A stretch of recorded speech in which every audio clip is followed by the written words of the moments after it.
And we're live. Good morning, ladies and gentlemen. I'd like to welcome you to the CMP Policy and Implementation Committee meeting, May 29th, 2020. I'd like to call the meeting to order. And I'd like to do a roll call of commissioners. I know we don't usually do this during a P&I meeting, but I can call the roll here. We have Ed Lloyd, Mark Lobauer, Jordan Howe, Jerry Irick, Sean Erlin, and myself, Rick Cricket. In the meeting, we also have the Executive Director, Ms. Wittenberg, Legal Rep, Ms. Roth, Planning Director, Ms. Grogan, Mr. Wagroski, Ms. Lynch, Mr. Lakin, Ms. Piner, Mr. Horner, and the representative from the Governor's Office, Craig Ambrose. We also have Deputy Attorney General Christina Miles, and we have a guest speaker today, Gabe Mayhew. And I'm sorry if I blotched some of your names. Before we begin the meeting, I'd like to recognize Candy Ashman for her many contributions to this committee. She undoubtedly was a member of P&I since it was formed many years ago. Our respect for Candy and her 40 years dedicated to the commission makes clear how vitally important our work is in protecting the Pinelands. I think I know what she would say at this moment because I heard her say this at other difficult times. She would say, soldier on. And that is what we're going to do. Soldier on to continue to protect the Pinelands as Candy did so effectively from the very beginning of the Pinelands Commission. The commission will formally recognize Candy at its next meeting when the full commission meets. Would anyone like to make a brief comment at this time regarding Candy Ashman? Ed? Thank you, Rick.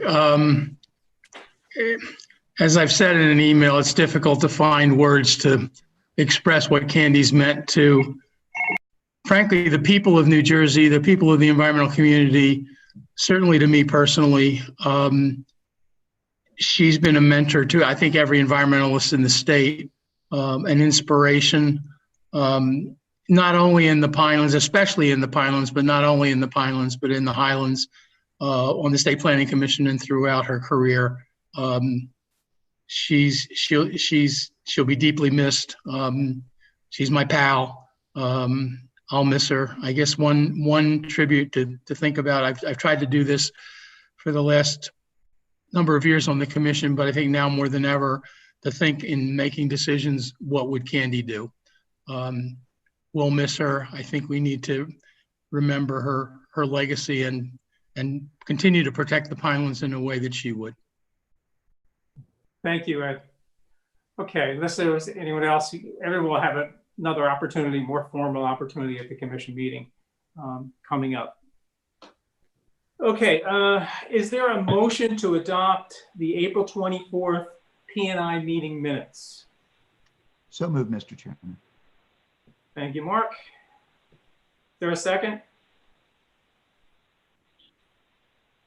Second. I assume that's Jerry? It is. Okay, are there any comments or questions about the minutes, the April 24th P&I minutes? Okay, all in favor say aye. Aye. Aye. Any opposed?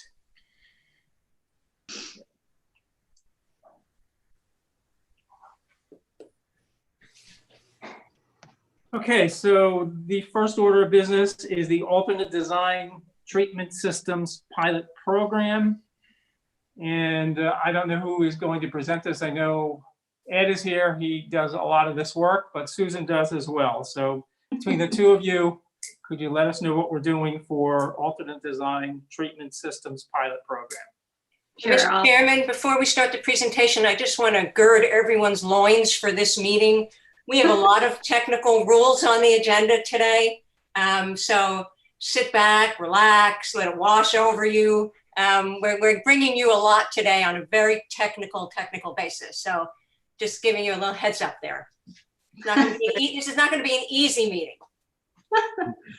Okay, well, with that introduction, I will do a non-technical summary of the septic pilot program rules. You've seen these before. Several months ago, we went over the actual amendments to the CMP themselves with you.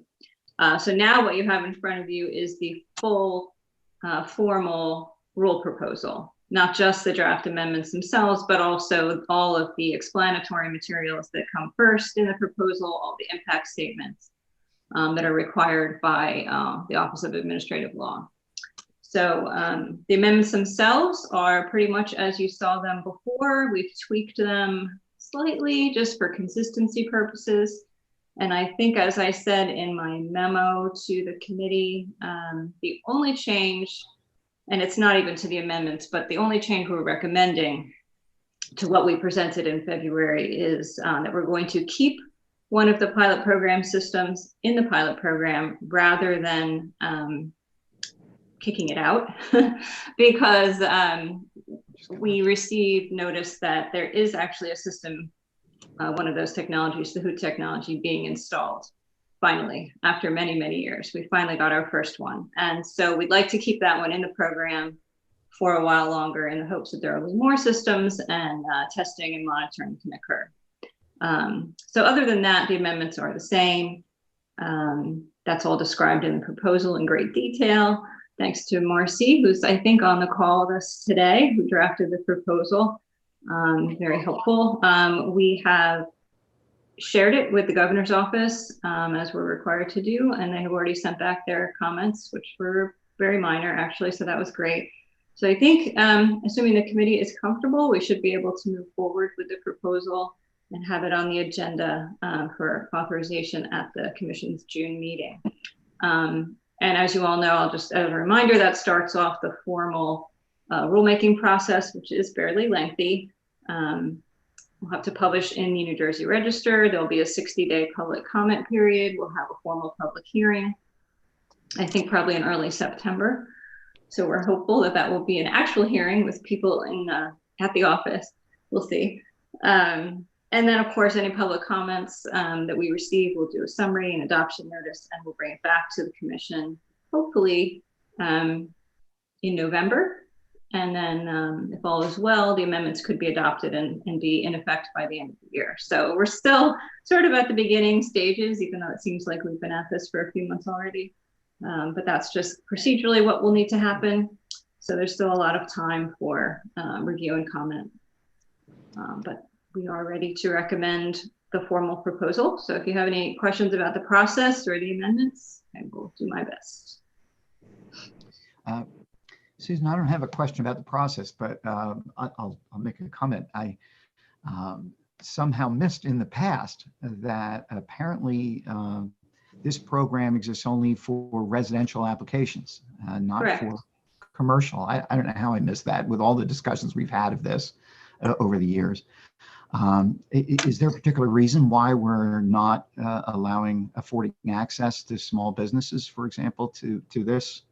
Well, so the pilot program itself, the formal pilot program, is strictly for testing systems for residential development. That was the original concern that the commission had, that there was quite a few existing residentially zoned small lots in the Pinelands, and we needed a way to come up with some technologies and systems that would allow people to build homes on those properties where the municipal zoning already allowed that. So that the original goal was, let's recognize existing residentially zoned lots and test technologies to make sure they work. So the pilot program itself is limited to monitoring and testing systems for residential. But that doesn't mean that there isn't an opportunity for use of these advanced treatment systems for commercial or non-residential development. There is. It's just not part of the formal testing in the pilot program.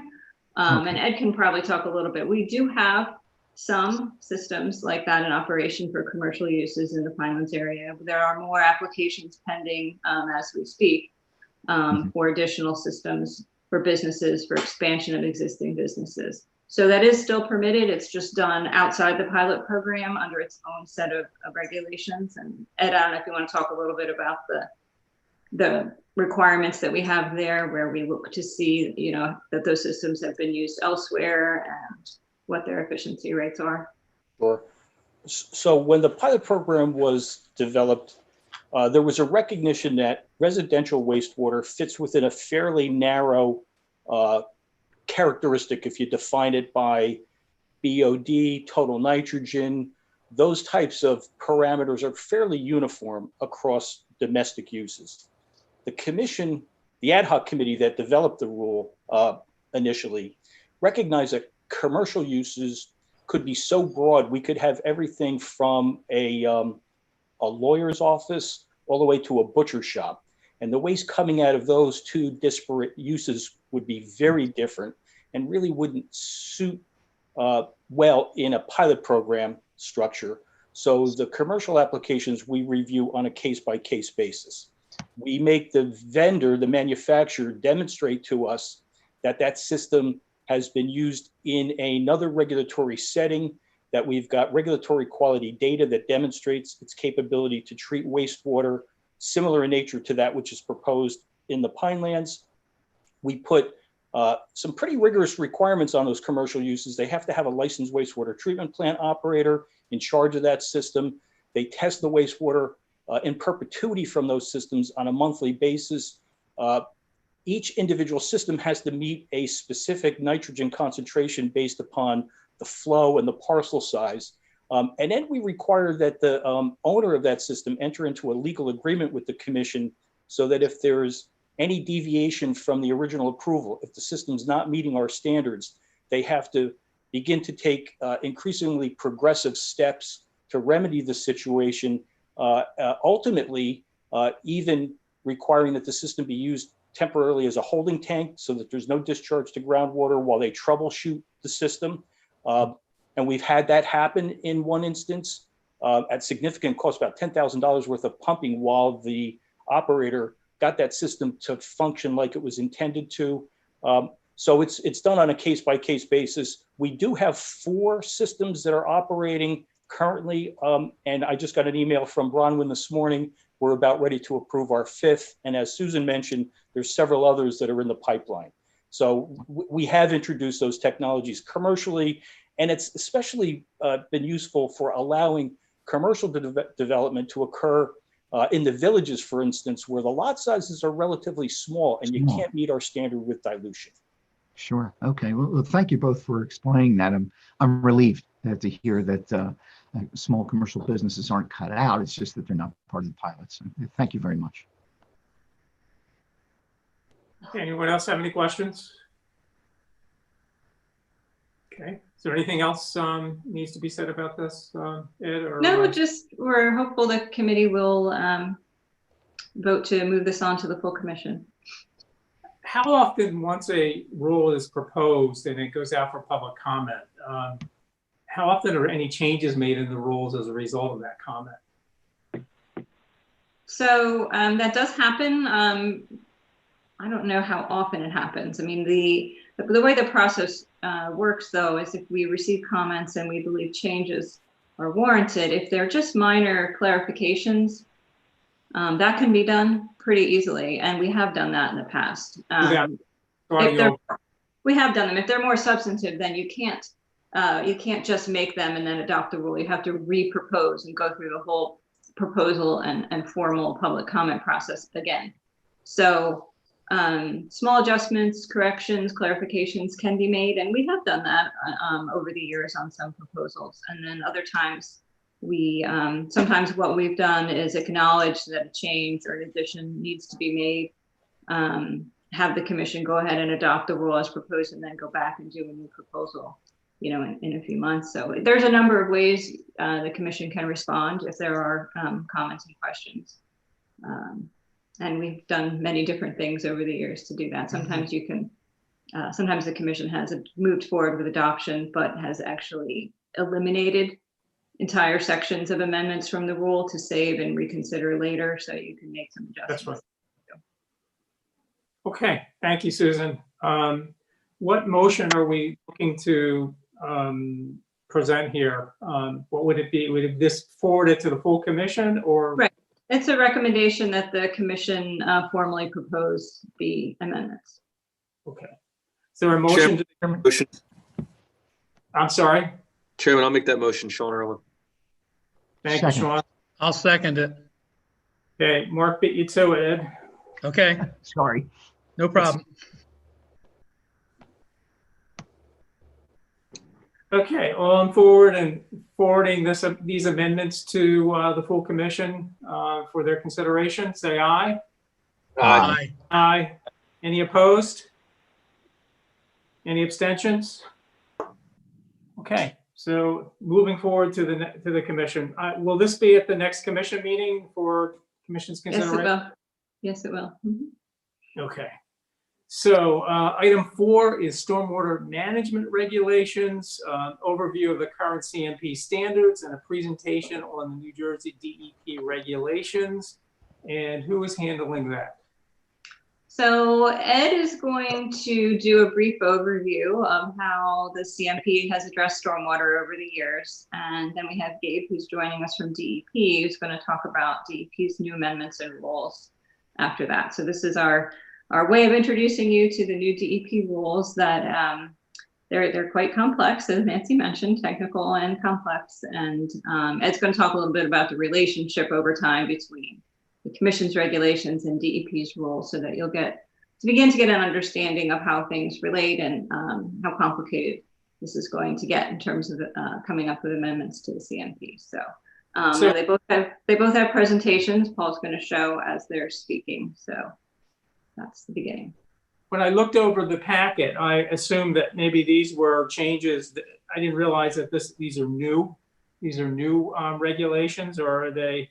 Well, yes, these will be DEP's new regulations that Gabe will be presenting. Okay, thank you, Susan. Okay, so good morning. So as Susan suggested, I'm going to give a quick overview of what we've been doing in the Pinelands since 1980. My presentation is not particularly technical, but it's really just kind of a reintroduction of stormwater management in the Pinelands. So this initial picture is a fairly typical stormwater infiltration basin serving a residential development in the Pinelands. You can see in the picture that flared and inlet structure in the middle of the picture. And then on the right-hand side, my right-hand side, you can see there's another riprap apron that indicates that there's another flared and inlet structure on the right-hand side of this picture. On the original, it shows up. On this slide, evidently it doesn't. But I point that out because these structures, historically, these infiltration basins have been quite large in the Pinelands. We require that they be sized to infiltrate the volume of the 10-year storm. I'll get into that a little bit. But typically, over the years, a developer would take all of the stormwater throughout a fairly large development and bring it to a single point like this basin, usually the topographic low point on the site, and discharge very large volumes of water to one of these structures with the expectation that it's going to infiltrate to recharge groundwater. Gabe is going to talk to us about the new stormwater rules, and it's a great thing that what the state has done. We tried to do it in an earlier version of our rules. We try and break up these structures so that rather than having a single large infiltration facility, we've got multiple facilities around the site. They tend to function better. They mimic the natural hydrology better, but this is kind of a legacy stormwater basin, typical of what we have in the Pinelands. One other thing I just want to mention, this is kind of a point of clarity. You're often going to hear this term BMP, best management practice. I find it to be a horrible term. It defines both practices, meaning like things that we do in terms of designing a subdivision, like a practice might be minimizing impervious surface on a project, but it also refers to these structures as BMPs. These are not practices. These are physical features, human built, in fact. So that term BMP applies very broadly to both things that we do and also things that we construct. Next slide, please, Paul. So I went back to the original Pinelands Comprehensive Management Plan. Great document. Joel has it up on our website, or Paul has it up on our website. And it gives some really great insight into what the commission was thinking back in 1980. you'll find it interesting that it doesn't really have a lot of prescriptive standards, but really it lays out principles of what the original commission aimed to do with future rulemaking. And what I find very interesting is that back in 1980, the commission then was very forward thinking, very progressive in recognizing that stormwater runoff is a natural resource that needs to be protected and managed, but not something that needs to be disposed of as a waste product, which was often the case in the 1980s, where you'd build a road and you'd discharge that stormwater to the nearest wetland or stream and get rid of it. The original commissioners recognized that it was a valuable natural resource necessary to recharge the aquifer. As we put impervious surface on the ground, we're eliminating that natural recharge that occurs. So they recognize the value of recharging the aquifer, for keeping the wetlands wet, to keep those ecological systems functioning, and to maintain base flow in our streams. They also recognized, however, that while it's a resource, it's also a source of waterborne pollutants. It contains fertilizers from both residential and agricultural uses. It can contain petroleum hydrocarbons coming off roadways. De-icing salts, of course, are a problem. Heavy metals show up in stormwater. There's a heavy bacteria load. So there is a consideration that needs to be given to treating this stormwater runoff as a potential source of non-point source pollution. Uncontrolled stormwater leads to soil erosion based on the terrestrial landscape, and also if it's put into streams without throttling it or regulating the rate that it's discharged to those streams, it can severely erode stream banks, cause sedimentation downstream and the like. And of course, if it's not managed, it leads to localized flooding affecting roads, bridges, and residential structures, for example. Next one, please, Paul. So that original CMP introduced in 1980 what are still modern concepts in stormwater management. They aimed to, in our rules, minimize non-point source pollution by eliminating the direct discharge of stormwater to wetlands and surface water bodies, streams. That was unique to the Pinelands. I think it still is, where oftentimes the water gets directly discharged to a surface water body or a wetland system. In the Pinelands, you cannot do that. Like I said, we want to recharge the aquifer for the purposes that I mentioned, maintain water supplies, maintain those ecological systems. This is interesting to me that even back in 1980, they recognized that the relatively pollutant-free stormwater that comes off of a rooftop doesn't impose the same pollutant load that water might that water running off the landscape might provide. So there was a provision, a recognition that it could be discharged to a dry well to get it right back into the ground, relatively clean water. But water that's coming off roadways that contains oil, greases, things of that nature, even then, there was a suggestion that it should be pre-treated through vegetative filtration. And when Gabe speaks to us, he's going to talk a lot about these green infrastructure practices that utilize plants, vegetation, to clean up pollutant load in that stormwater. And then lastly, I'll just note that there was a recognition that the original commissioners recognized we shouldn't discharge this pollutant-laden stormwater to areas that are underlain by what the NRC and National Resource Conservation folks call excessively drained soils. Those tend to be very clean sands. There's not a lot of silt and clay in those sands, in those soils. We think of those like as sugar sands. You don't get the same level of biological and mechanical filtration in those super sandy soils that you do in more loamy soils. So they recognize that you shouldn't be discharging this stormwater into these super clean soils where you run the risk of contaminating the aquifer. Next one, please. So pollutants carried in stormwater, there's a whole host of them, and the sources are mostly obvious, but there's nitrogen and phosphorus.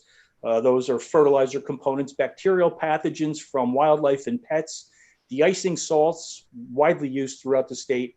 The heavy metals are often coming from the conveyance pipes. If you have galvanized guardrails on roadways, they're leaching zinc, for example, into stormwater. Oil, gasoline, sediment, trash, and floatables, all of those things are in measurable quantities often in stormwater runoff. Next one. So since the mid-1990s, in our rules, we've managed stormwater by quantifying the volume of stormwater that would run off an impervious surface from the 10-year storm. So the 10-year storm event in our counties ranges from about 5.1 to 5.4 inches. So very large rainfall events. That stormwater that comes off new impervious surfaces has to be captured and directed to an infiltration facility like the one I showed in the initial slide. This is the stormwater basin that's outside our facility in New Lisbon. So, you know, we collect these large volumes of stormwater, put them into these structures, and let that water naturally infiltrate and then percolate down to the aquifer. So that's the volume control. There was also a recognition, and in our rules, that you need to control the rate of runoff, and this essentially prevents flooding of downstream areas. So you want to carefully control the rate, the cubic feet per second of stormwater that runs off your site, so that you avoid causing flooding damage downstream, allowing that water to get off your site too quickly. Now, back in 2003, right around the time that DEP was looking at its stormwater rules, the DEP gave the Pinelands Commission a grant that allowed us to study non-point source pollution sources, in this particular case, in the Mullica watershed basin. And Brian and others went out in the field and identified about 100 stormwater basins in this geographic area. And then through a statistical measure, selected, I think, about 46 of them to do a very close analysis on. And what we found was that 70% of these stormwater basins were not draining within 3 days like they were intended to do. So they weren't functioning to the degree that we needed them to function. We need them to become dry after 3 days, because the next storm event that comes along needs that same volume of basin area to infiltrate that next storm event. So we found that many of these basins, 70% of them, were not working as intended. And so we incorporated the lessons that we learned in that study in developing our newer rules. And those are the rules that we're going to be replacing. I will note the one thing that we identified that was most lacking in those mid-1990s rules was an intensive geotechnical examination of the soils that underlaid where these basins were being built. When we went out in the field, we found oftentimes that we had clay layers in the soil profile just a foot or two below the bottom of these basins that were preventing them from draining. So when we rewrote our rules, we put major emphasis on the amount of soil work that had to be done in identifying the suitability of a site to build one of these basins. And then we also added an as-built requirement. So after the basin is constructed, the engineer has to go out in the field and perform permeability tests after the thing is built to make sure that it's going to drain at the rate that was anticipated in the design, that the construction process didn't compact soils in the bottom of the basin that would impede its ability to function as intended. So those were things that we added to the CMP when we revised it back in, I think, 2006, and we'll certainly retain those going forward. Next slide. So right around that time that DEP gave us that grant, they too were working on their stormwater rules, and they published their rules in February of 2004, and also published this very valuable stormwater best management practice manual that provides really much needed guidance to the engineers that are designing stormwater management on development sites. It was a novel, very environmentally progressive rule that was adopted by the DEP back in 2004. They introduced this concept of low impact design so that we changed the way in which we construct our developed properties with emphasis on protecting natural drainage features, minimizing land disturbance, minimizing soil compaction, using native vegetation, all sorts of things that we've come to recognize go a long way in minimizing the amount of stormwater runoff and reducing the pollutant load in stormwater runoff. Next slide. And then the commission, as I said, we amended our rules last in 2006.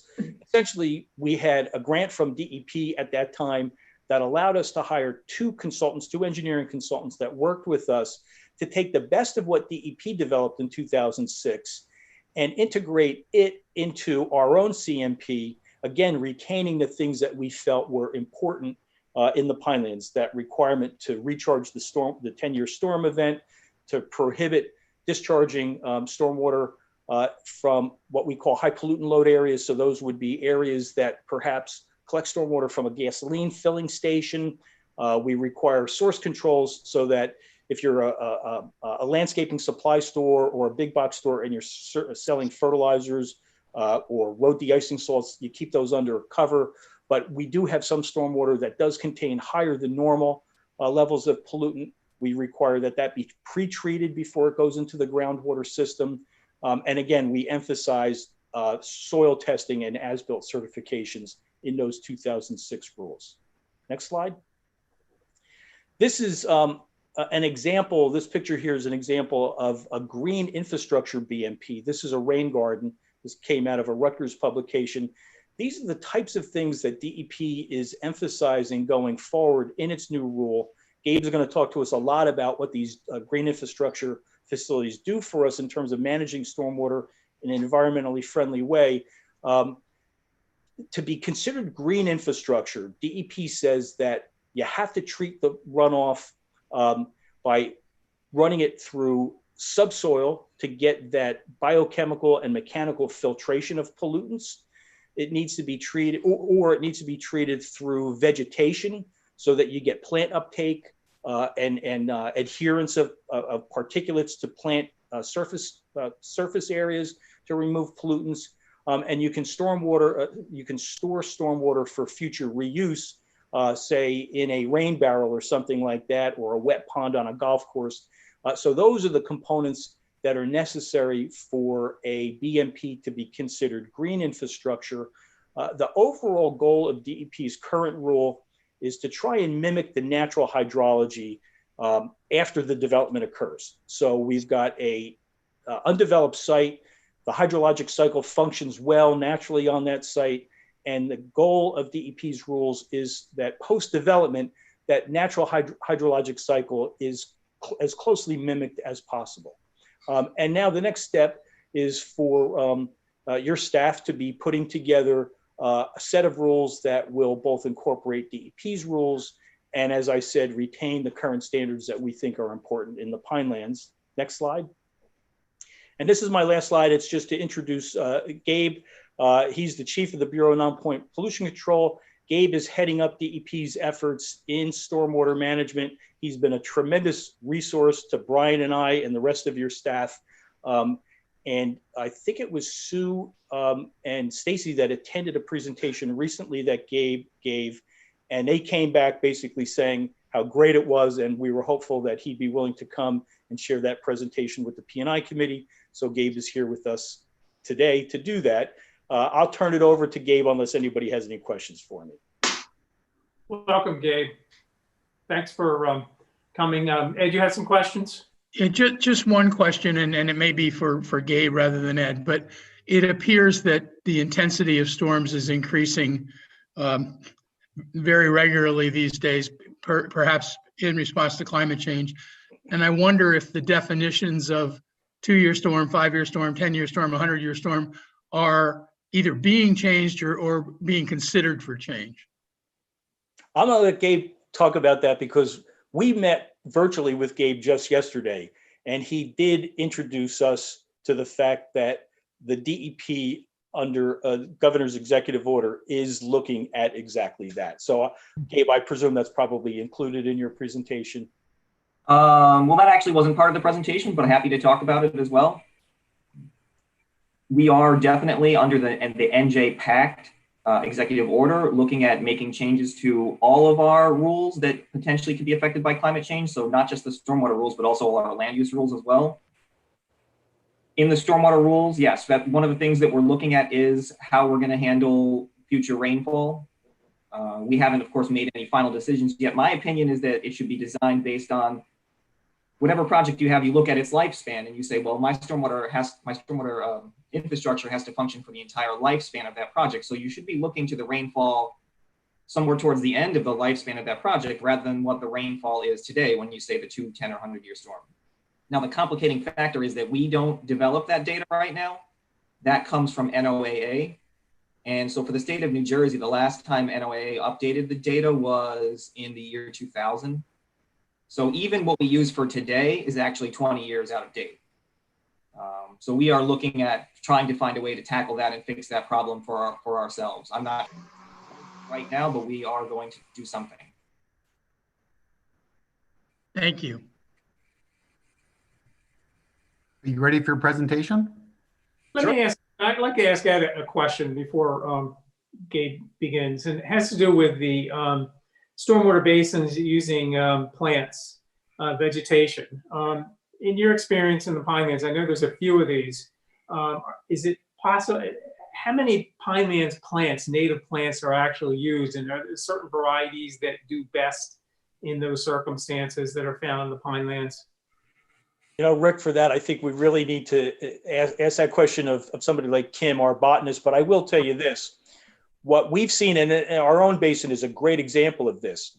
You'll get volunteer plants that move in like old field succession style. Yeah. So, you know, seeds get blown in, and if the seed stock is well suited to the environment where it gets deposited, it will thrive. So these basins, even though they're not necessarily naturally planted, over time, Sure. you know, now oftentimes we'll get invasives that move in that perhaps we don't necessarily prefer to have there, but there is a value to having vegetation in those basins. Ocean County several years ago undertook a project where they planted, for example, wet tolerant maples in basins. The root structure of those plants performs the service of creating solution channels in the soil. So you open up pathways for stormwater to infiltrate and then percolate through those soils, and of course all the nutrient uptake that's occurring.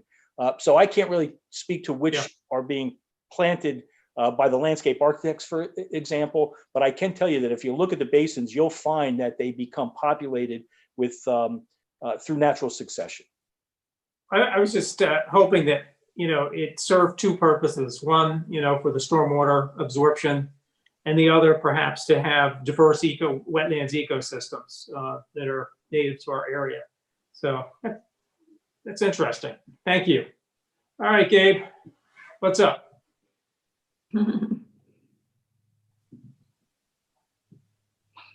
Okay, so like Ed said, my name is Gabriel Mann. I'm the Bureau Chief of the Bureau of Non-Point Pollution Control in the Division of Water Quality with the DEP.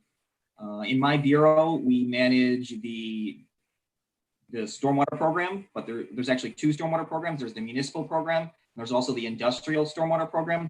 They're both in my bureau. Also, the discharge to groundwater program, the Vegetative discharge to groundwater program, is also in my bureau, and our septic program, our on-site wastewater management program, is also under me.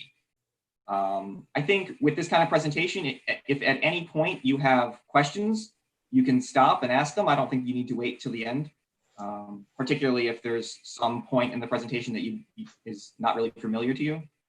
Go ahead and go to the next slide. So the first thing I want to talk about is how post-construction stormwater is managed in New Jersey. And there's 2 points here. One, talking about post-construction. So for clarity, that's after construction is completed. There is an entirely different set of regulations that govern how stormwater is managed during the active construction of projects. So this is just post-construction we're talking about. And also this is just the state's stormwater program. So as I said, the Pinelands CMP has its own stormwater standards, which in many ways are very similar to the state standards, but are not necessarily exactly the same. So the state stormwater management rules are at NJAC 7:8, and compliance with those rules really happens a couple ways. The first is if an applicant needs a permit from the Division of Land Use Regulation. So if they need a freshwater wetlands permit, or if they need a CAFRA permit, or if they need a flood hazard area permit, they go to the Division of Land Use Regulation, they get that permit, and if these stormwater management rules are applicable to that particular development, then they also get reviewed for the stormwater management rules. And I think that makes up about 25% of the developments that happen in the state. The other 75% though are regulated just at the municipal level. And those reviews happen by the municipality, either when someone is going to the planning board or to the zoning board or something like that, and the project is subject to the stormwater management rules. Now, that happens a couple ways at the municipal level. One is through the RSIS. So the RSIS more or less says you need to meet the stormwater management rules. But of course, the RSIS only applies to residential projects. The other way that it gets reviewed is through a stormwater control ordinance. And so we issue MS4 permits, which means municipal separate storm sewer system permits, to all the municipalities. And one of the requirements of those permits is that they ensure that the stormwater management rules are being met for developments in their community. And so it requires them to create an ordinance to apply to the non-residential projects, since the RSIS only applies to the residential. So we do have a model ordinance that we put out there for municipalities to adopt. And most of them adopt our model, but they can make it more stringent if they choose. So this is where it kind of gets intertwined with what the Pinelands is doing, because where everywhere else in the state, they can adopt our model ordinance as is, in the Pinelands, it also has to be compliant with the CMP. So they need a special model ordinance that's compliant with both rules in that case. So in part, that's why you're looking at changing your regulations here. Okay, go on to the next slide. This is just a summary of the amendments that we made. So in December 2018, we proposed those amendments, and we had a public hearing on January 8th of 2019. Our 60-day public comment period closed in February 1st of 2019, and then we filed the package with the Office of Administrative Law for adoption on December 3rd, 2019. If you know anything about the requirements, that means we filed it with the Office of Administrative Law on the very last day that we're able to do so. Otherwise, it would have sunsetted and we would have to repropose the entire rule package. We had a bit of comments on the rule, almost 400 comments, I think, were on the rule, and we, of course, have to respond to all those in writing. The rule actually wasn't published in the register until March 2nd of this year. And one of the caveats in this rule package in particular was that we have a 1-year delayed operative date for those amendments. So even though they were adopted on March 2nd, they will not become operative until March 2nd of next year. That means our current rules remain in effect until next year. And there's a couple reasons why we did that, but the largest one is that, like I said, municipalities have to adopt an ordinance that's in compliance with our rule, and they need time to be able to do that. So we can't make the rule immediately effective. We need to give them that time. And that time frame was already established in our MS4 permits at 1 year. So they'll have that 1 year effective date, delayed operative date, to be able to update ordinances. At the same time, we recognize that it takes a lot to develop a stormwater management plan. And so this gives time for someone that's already substantially designed their project to finish it before the new rules come into effect. Okay, go ahead to the next slide. Gabe, I have a question on that, if I may. Sure. How will that timetable affect Pinelands communities, since we're going to have to adopt a rulemaking that will both consider what the DEP has done, but will also make sure it adheres to CMP? Does that process start all over again from us when we do our rules change? Well, the municipalities technically have that 1 year to do it. I think that if your rule change isn't done in that time frame, we would probably give them an extension to that time frame to be able to adopt their ordinances. But I think what would happen is, as soon as you make your amendments and they become adopted, then your staff and my staff would work together to develop a model ordinance that reflects both the rules, and we would put that out for municipalities to adopt and then give them a reasonable amount of time to be able to do so. Okay. I don't think we would give them a full year at that point, but some months. We're taking it into consideration. That's what I wanted to know. Yeah. Okay, thank you. This slide discusses the scope of the rules and what projects the rules apply to. So it is not all developments in the entire state. It's only a subset of developments. Now, if you're familiar with our current requirements, this is what it is in the newly adopted rules, what you're seeing on the slide. Our current requirements are that the rules apply to anything that disturbs more than 1 acre or anything that creates more than 1/4 acre of new impervious surface. But keeping in mind, that's the minimum standard. So any municipality that adopts an ordinance can adopt an ordinance that applies more broadly than that. They could have it apply to all developments if they want. They could have it apply to developments of a 1/2 acre or more or whatever. And this is probably not the same as what it is in the CMP. In fact, I'm certain that it's not. What I've highlighted here, though, are the distinct changes that we've made in this adoption. So in the first section, the disturbance of 1 or more acres of land since February 2nd, 2004. So we've added that date to it. And the reason we did that is because The current rules say that you have to count the ultimate disturbance on a property. And that became that, and while we implemented it that way, it could sometimes be very confusing as to what that means. If someone did disturbance there in 1942, does that count against them now because it says ultimate disturbance? So what we've done is just clarify that no, it's the total disturbance that's occurred on the property since these rules in their current form were originally adopted, which was February 2nd, 2004. And then the next thing was the creation of 1/4 acre more of new impervious surface is what our old rule said. And now we're going to say regulated impervious surface. I'll explain the difference there on another slide later. But we also tied that to the February 2nd, 2004 date, again, because that has been in our regulation since February 2nd, 2004. We've also made some changes to the applicability of the water quality standard. And I'll discuss that more on another slide, but that's why we added number 3 here, because we're applying it to motor vehicle surface. Again, we use the term regulated motor vehicle surface, which I'll explain the details of on another slide. And that's tied to March 2nd, 2021. That's the effective date of these amendments. So that doesn't look back to 2004, since this is really a new requirement. It's tied to the time it becomes operative. And number 4 is just a combination of 2 and 3 that totals more than 1/4 acre.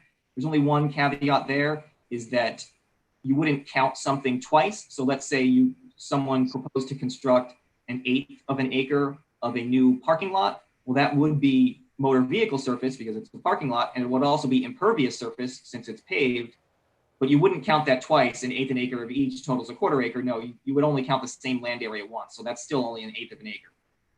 So that alone wouldn't trigger the rules. One thing to note here is that when it's being reviewed by the municipality, things are slightly different. If it's reviewed through the RSIS currently only requires the applicability for things that ultimately disturb 1 acre or more. It does not include the 1/4 acre of new impervious coverage. And the same is true of municipal stormwater control ordinances. At least they're only required to include the acre of disturbance. And that is because that's the federal requirement for MS4. We're looking at trying to unify these rules and make the definitions more consistent in the future. But back in 2004, when we did this, we only imposed the federally required minimum standard on the municipalities, which was the 1 acre or more. Okay, go ahead to the next slide. This is the layout of our existing rules. This is just subchapter 5 of NJAC 7:8. Subchapter 5 is the design and performance standards. This is where the vast majority of our amendments here are happening. 5.1 is the scope. 5.2 is the stormwater management measures for major development, which is just generic things that apply to all major developments. 5.3 is the non-structural stormwater management strategies. What Ed mentioned with the disconnecting impervious coverage, and other things that were listed on his slide. There's 9 non-structural stormwater management strategies in the rule, and the rule requires today that those be incorporated to the maximum extent practicable before you can use any structural measures. This is actually where the majority of our changes are happening, because what we've found is that requiring something to the maximum extent practicable has not worked out well. Although the principles that were listed there are great, and I think if implemented correctly, could have worked out really well, it is very difficult to make that happen, both from a reviewer's perspective and from the designer too, because the designer doesn't really know exactly what we expect out of them, because it's to the maximum extent practical. So he does his best, perhaps, and sends it to us, and we either like it or we don't, and then we argue about how much non-structural strategies are incorporated. And I think over the years in particular, that has gotten weaker and weaker as well. I feel like nowadays in many municipalities, I don't see this implemented at all. And that's part of what we're trying to solve with the amendments that we made today or this year, because what we've set forth is more objective than maximum extent practicable, which is very subjective. And then 5.4 is the erosion control, groundwater recharge, and runoff quantity standards, all in that one section. 5.5 is the quality. 5.6 is how you do your calculations. 5.7 is the standards for structural measures. 5.8 is the maintenance, and 5.9 is the sources for technical guidance. So you can go to the next slide. This is the changes we've made to the layout. So we've taken everything that was in 5.7, which was the standards for structural stormwater management measures, which really were generic items that could apply to all major developments, because everyone at some point included some structural measures. And we moved that up into 5.2, which was already a section that contained numerous requirements that applied to all developments. Felt they worked better grouped together there. And what that did for us is it cleared out an area where we could move some things around. So what we did was we moved calculations down to from 5.6 down to 5.7, and we moved runoff quantity from 5.4 down to 5.6. So now runoff quantity had its own part in the rules rather than being grouped together with groundwater recharge. We also moved erosion control out of 5.4 and up into the standards that applied to everything. We don't really have an erosion control standard per se in the stormwater management rules. All it says is that you need to meet the soil erosion and sediment control standard. So we didn't feel it was worth having its own part in the rule there. And that enabled us to have 5.4 as groundwater recharge, 5.5 as quality, 5.6 as quantity control. I think really making the flow of the rules more clear rather than having multiple requirements grouped together in one part of the rule. The other major change was we eliminated the non-structural stormwater management strategies at 5.3. We did move those into the planning sections of another part of the rule, because I do think they're good strategies for planning, but they didn't work very well on implementing directly on individual projects for us. And we replaced that with a requirement that you use green infrastructure BMPs. You can go to the next slide. The next slide is just going to show the layout of the rules as adopted. So like I said, it's 5.3 is now the green infrastructure, 5.4 is groundwater recharge, 5.5 is runoff quality, 5.6 is quantity, and 5.7 is how to do the calculations. I think it offers us a much clearer path through the rules, and it will hopefully improve compliance as a result. So go ahead and move on to the next slide. This is the definition of green infrastructure, and Ed did show this in his slide, but there's a few things I want to touch on here and why we selected what's here. First, which I don't think Ed had in his presentation. So it's a stormwater management measure that manages stormwater close to its source. And that's one of the important caveats here. Because we replaced the non-structural strategies with the requirement to use green infrastructure, we didn't want to change the goals of the rule as a result of that. So we are attempting to achieve the exact same goals we are attempting to achieve with the non-structural strategies by using green infrastructure instead. So one of the things that we wanted to encourage was that it's managed close to its source, meaning rather than having that one large basin at the downstream end of the site, like Ed mentioned, we're going to have lots of littler basins throughout a property to try and mimic that natural hydrologic cycle that was occurring. Now, as Ed said, the three choices for how one of these systems can function is to infiltrate it into the subsoil, to treat it through filtration by vegetation or soil, or to store it for reuse. But there's a theme for all three of those, which I think is important to take away. And that every one of those is going to result in a lower volume of stormwater being discharged from the system than otherwise would be. If you think of a traditional stormwater management basin, a detention basin with one of those concrete low flow channels, whatever water goes into that basin comes out of that basin. It comes out slower, and that's the point of the basin, but everything that goes in comes out. In all of these cases, some amount of water is not going to come out. Either if it's infiltrated, then that water doesn't come out at all, or if it flows through vegetation or soil, some is going to be adhered to the soil particles, some is going to be evapotranspired by the vegetation. So there's going to be a reduction in the volume that way too. And of course, if you store it for reuse, then you're not discharging it either. So every one of these is going to reduce the volume of stormwater, and that's going to have several benefits. That's going to reduce flooding, of course. If you don't discharge that volume of stormwater, it can't flood anyone. But also it's going to improve water quality, because if you don't discharge that stormwater, of course, it can't carry the pollutants that it was otherwise carrying to the receiving water or to the aquifer. Okay, go on to the next slide. This is the green infrastructure standard in a nutshell. Basically, it requires that in order to satisfy the recharge quantity and quality standards, they have to use green infrastructure BMPs. And when it comes to recharge and quality in particular, they must use small scale green infrastructure BMPs. And that's how we're achieving that close to the source, by making these BMPs small scale. And the way we did that was by restricting the drainage area that's allowed to those BMPs, to those basins. So whereas under our current standard, there is no restriction whatsoever on most of them, now many of them will have a restriction to make them small for recharge and quality. Now we recognize that for quantity control, You might still need a larger basin to prevent flooding downstream because you could be talking about volumes from the 100-year storm. It could be difficult to do that on a small scale basis. So we do allow large scale, but still green infrastructure BMPs for quantity control. In order to make this clear, what we've done is we created 3 tables in the rule that identify each of the BMPs and they can be used and what their performance is. So table 5-1 is BMPs that can be used for all the standards because they're green infrastructure and they're small scale. 5.2 is BMPs that can be used for quantity because they're green infrastructure but not small scale. And 5.3 is non-green infrastructure BMPs. So you can only use those if you get some sort of waiver from our rule. This also does maintain an existing provision in our rule that allows a designer to propose an alternative BMP rather than using one of ours. Don't see this being used a lot, but it does exist.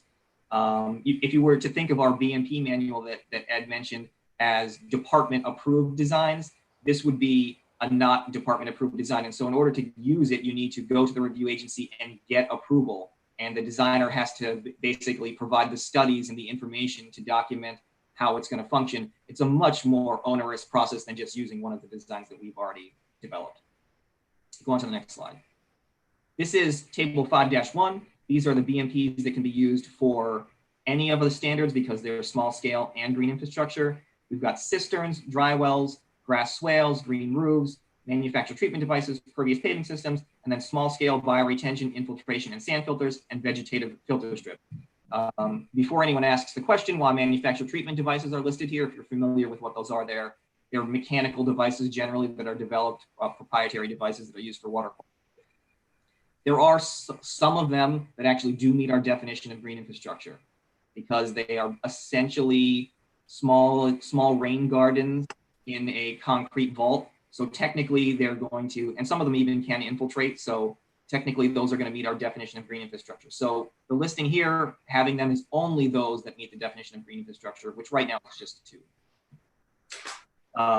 The drainage area limitation I mentioned applies to several of these BMPs, and that's dry wells, which have a 1 acre drainage area limit, manufactured treatment devices, which have a 2.5 acre drainage area limit, and that same drainage area limit applies to small scale bioretention, infiltration, and sand filters, 2.5 acres. Pervious paving systems also have a drainage area limitation. It's a little different though, because it's based on how much pervious paving system you have. So you can have 3 times the pervious pavement area drain onto that pervious paving. So let's say you have a 1 acre pervious paving area, you could have 3 acres of regular impervious surface flow onto that, and that meets the drainage area limit there. Go to the next slide. This is... Gabe, excuse me, could you explain what the last one was, a vegetative filter strip? Oh, sure. So a vegetative filter strip is a strip of vegetation that you have stormwater flow over before it, and generally before it goes into another BMP. So that could be made up of grass or trees, but it needs to have a very uniform slope and a certain length, depending on what kind of soil you have, to provide the water quality treatment. It does that through filtration through the vegetation. So if it's grass, let's say, you have to make sure the flow is very shallow, so it's flowing through the grass, and that has some of the particles that are in the stormwater actually fall out and be trapped in that filter strip. And so usually what someone would do is have that filter strip on the upstream edge of their basin. They would have the stormwater flow over the filter strip first, get some pre-treatment, and then it goes into their basin a little farther downstream. All right, thank you. These are the large scale GI BMPs, so these can be used for quantity control only. You'll see that bioretention, infiltration, and sand filters are all still here. The only difference from the previous table is that these are no longer required to be small scale. So that drainage area limit doesn't apply anymore if they're used just for quantity control. This also adds a couple of other BMPs, standard constructed wetlands and wet ponds. Now, these definitely can be green infrastructure systems, but the issue with these 2 and why they're not in the first table is that they require a certain amount of hydrology to be maintained in order to function. And that hydrology requires them to have quite large drainage areas. A standard constructed wetland, for example, I think the minimum drainage area can have is 10 acres. And for a wet pond, I think it's 20 acres. So those are by no means going to be considered small scale green infrastructure systems. One thing to note about wet ponds is in order to meet our definition of green infrastructure, they have to have some vegetation and they have to have some reuse of stormwater. Otherwise, they're not going to meet that definition we showed at the beginning. Just a pond in the ground with no vegetation and no reuse isn't going to meet the definition of green infrastructure we set forth. Go on to the next slide. This is the last table, and this is the BMPs that aren't green infrastructure. So you can only use these under the adopted rules with some sort of waiver. But they are blue roofs, extended detention basins, manufactured treatment devices that don't meet the definition of green infrastructure, sand filters, subsurface gravel wetlands, and wet ponds. So you'll see that sand filters and wet ponds appeared on some of the other tables, and they're here too. Sand filters appear here because there's a couple ways a sand filter could be designed. One would have infiltration, in which case then it can be green infrastructure, and the other would not have infiltration. And so if it doesn't have infiltration, it's going to have a very hard time meeting our definition of green infrastructure, and that's why it would fall here. So these are sand filters that don't infiltrate. They're not green infrastructure. And wet ponds, these are the wet ponds that don't have that vegetation or reuse component. So they're not green infrastructure, and you can only use those with some sort of waiver. Gabriel, what is a blue roof? My question too. Is I've heard a green one. A detention basin on the roof. Not widely used. It is a practice that exists, and it's part of our BMP manual. I've actually never seen someone propose it. We've only had that in our BMP manual since maybe 2015 or 2016. I've never seen someone use one at this point, but they are used, I know, in Washington, D.C. and Philly to some degree, and they make more sense in that city environment where you don't have room on the land to put your basin, and you can capture the roof runoff and detain it before you release it. So they have to consider that in constructing the building, I guess, to add more support to hold up all that water. Yes, definitely. Expensive. It can be. It's not as much water as you think, maybe in some cases, because if you're talking about the 100-year storm, it's maybe 8 to 9 inches, depending on where you are. So if you were to just capture that across the entire roof surface, it's only 8 to 9 inches. Of course, that is a substantial weight if the building's large enough, but I think this would generally be used on very large concrete type buildings where that additional weight is probably not a significant concern. Okay. Gabriel, thanks. Yep, no problem. So go to the next slide. These are some of the other provisions I'm going to go through now. One of the changes we made to the water quality requirements is to clarify that water quality doesn't apply to roofs. And that kind of lines up with what Ed said, where in the Pinelands, you can discharge roof runoff directly into dry wells without treatment. We have been following that same practice since the adoption of our rules in 2004, but it wasn't very clear. It said you needed to do water quality for the impervious surfaces from the site. We just never made anyone do it for roofs or sidewalks. And we've now clarified in the rules that that's what we do. So it's clarified that the water quality standard applies to motor vehicle surfaces now and not to just impervious surfaces. And this, on top of clarifying that we don't require it for roofs and sidewalks, this also does one other thing that I think is actually quite positive. And that is that it captures motor vehicle surfaces that were pervious surfaces. So many times under our existing rule set, people would try to put down gravel roadways, gravel parking lots, dirt roads, and try to claim, well, it's not an impervious surface, so I don't have to do water quality treatment for it. Studies actually show, and I think it's quite logical if you have driven on one of those roadways during a rainstorm, that a non-paved roadway actually contributes significantly more total suspended solids to a stormwater discharge than a paved roadway does. So actually, it can be a really bad discharge that comes from those, and we were not regulating them before unless we could prove that they were impervious. So this solves that problem for us. Anything that motor vehicles are going to drive on needs to be treated for water quality. Gabriel, could you further elaborate that on pervious, like stone roadways? They add more solid material runoff. Is that what I heard you say? Yeah. So if you think of a typical dirt roadway or gravel driveway, if you've ever seen it during a rainstorm, it's not just pure stone usually. There's always dirt and other particles mixed in there. And then when it rains, a lot of those particles just wash right off the roadway. Or if it's a dirt roadway, the roadway itself might erode away during a heavy rainstorm, and that contributes a tremendous amount of total suspended solids. Okay. I never thought of it that way. But and like I said, there's numerous studies that show that, and we cited them in our adoption. All right. Gabriel, thank you. One of the other things we did here was in the definitions, we added a definition of regulated motor vehicle surface, and we included that in the definition of major development, which I already covered. Go on to the next slide. These are some clarifications we made to applicability I'm going to go over now. And in part, this is, as I mentioned in the definition of impervious surface, the regulated motor vehicle surface and the regulated impervious surface. And the reason we use those terms rather than what we were using before, which was new impervious surface, is that there are actually some cases where we regulate an existing impervious surface or an existing motor vehicle surface going forward as if it was new. And in particular, I think the best example of that sort of thing is an existing parking lot. Existing parking lot may be surrounded by woods where the stormwater just runs off and it goes into the woods, and it doesn't really necessarily make it in most storms to any sort of surface water. It doesn't make it to the wetland because, say, it only rained an inch. You know, most of that is going to infiltrate long before it gets there, or it doesn't make it to the water course. And if someone is proposing to then modify that in some way and add a drainage system, say, put curbs around it and include a storm sewer system, and then discharge that directly into a wetland or directly into a stream, that now is new impervious surface because it's discharging into those systems water that otherwise did not get there. So this is something we did regulate since 2004 through our frequently asked questions, far from an ideal way to regulate anything. So now this is part of the regulations themselves. It makes it clear that in those certain cases where you're modifying a drainage system or where you're creating one where it didn't exist before, or even if you're removing an existing BMP or basin, that now that counts towards the threshold of the applicability of the rules, because we need to see what the effect of that is on water quality and quantity. Okay, go on to the next slide. Some more clarifications of the applicability.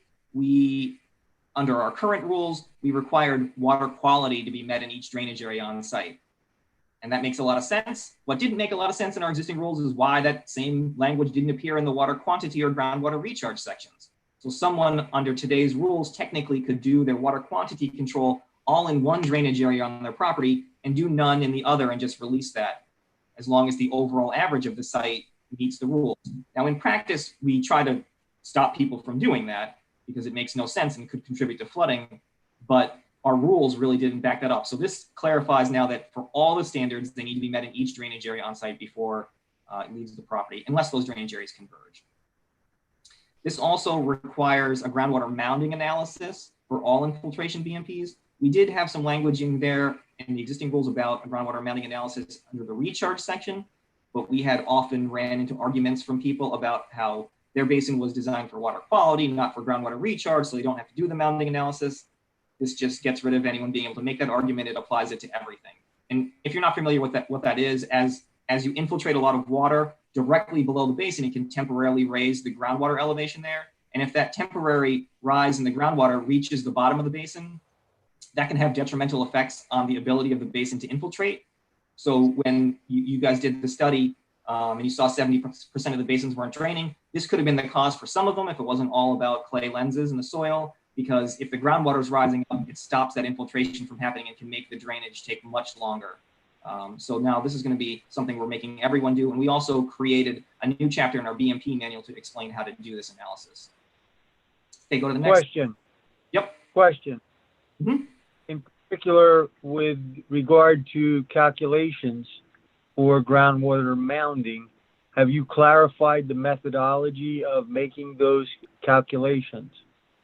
Yes, we're requiring people to use the hand tush method.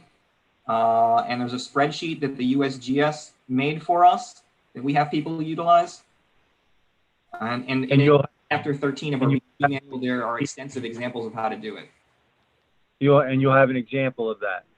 Oh, well, I mean, I think in our chapter 13, which we already have released, I think there are 8 or 9 different examples of how to do it. Thank you. Yep, no problem. The next thing I want to go over is related to the requirement in our existing rules that someone use a deed restriction for any non-structural measures. Since we're shifting from the non-structural strategies to using green infrastructure, we did consider whether or not it was appropriate to still require that deed restriction. We decided, however, that it was not appropriate to retain a deed restriction because of the difficulty in lifting those. And due to the fact that these BMPs, since we want them to be small scale and distributed throughout a site, they could be all over, say, a residential development site. They could be people's driveways or along their driveways or along their homes as little rain gardens. And we didn't want to have someone come back to the department every time to lift a conservation restriction because they put an addition on their house and they had to move their rain garden over 3 feet. So rather than the deed restriction, we're going with a deed notice they have to put on the deed of their property that explains what the BMP is, its location, and provides a pathway for the property owner to alter the BMP, assuming they go back to the review agency and get approved to do so. Okay, go on to the next slide. There were also some changes related to combined sewer overflow. These aren't going to be so applicable to anything in the Pinelands, but in some of our other communities, we have combined sewer systems. We're clarifying that water quality treatment is required, even if the discharge is into a combined sewer system. Many times applicants argued that combined sewer systems go into the wastewater treatment plant, so we shouldn't have to do water quality, which, first of all, combined sewer systems wouldn't be a problem if all the water went to the wastewater treatment plant. The problem is they overflow in very small storm events usually, and so the water doesn't even make it to the treatment plant. So we're just clarifying that that's not an acceptable method of water quality. We were also clarifying that quantity control is required in tidal areas, except when you're discharging into the major tidal water body. So our current rules said that we could only require quantity control in tidal areas if there was going to be an impact downstream, and that left review agencies in a very difficult position of having to prove there would be an impact before we could make the designer do water quantity control in those areas. And what we've done here is really reverse it, and we put the onus on them to either do it or prove that it won't have an impact unless they're discharging it directly into the lower reach of a major tidal water body. The last thing we've done for, oh, sorry, there's one more thing on it. Yeah, the last thing we've done for CSO communities is to add an option for them to create a community basin, which as long as they're using that to mitigate some sort of existing flooding or combined sewer problem, they can do, and that'll allow multiple developments to get together and use the same basin, which right now really is not an easy path for anyone following our rules, since they've required to meet the standards before it leaves your property. This allows quantity control only to be met in a community basin. Go to the next slide. Here's a summary of some changes to our BMP manual. Like I already mentioned, we finalized a chapter on groundwater mounding and adopted that. That's chapter 13. We've also released several chapters for public comment.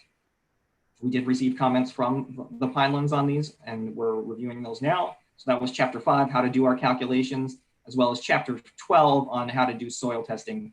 In most part, why we revised the soil testing is now we're encouraging a lot of distributed systems, smaller scale systems. In some of those cases, the existing soil testing requirements may have been a bit onerous. So at least in those distributed cases, there's a little bit of a different method of doing the soil testing. We also released the revised model ordinance for municipalities to adopt. And there are definitely additional changes to our manual coming when we finalize chapter 5.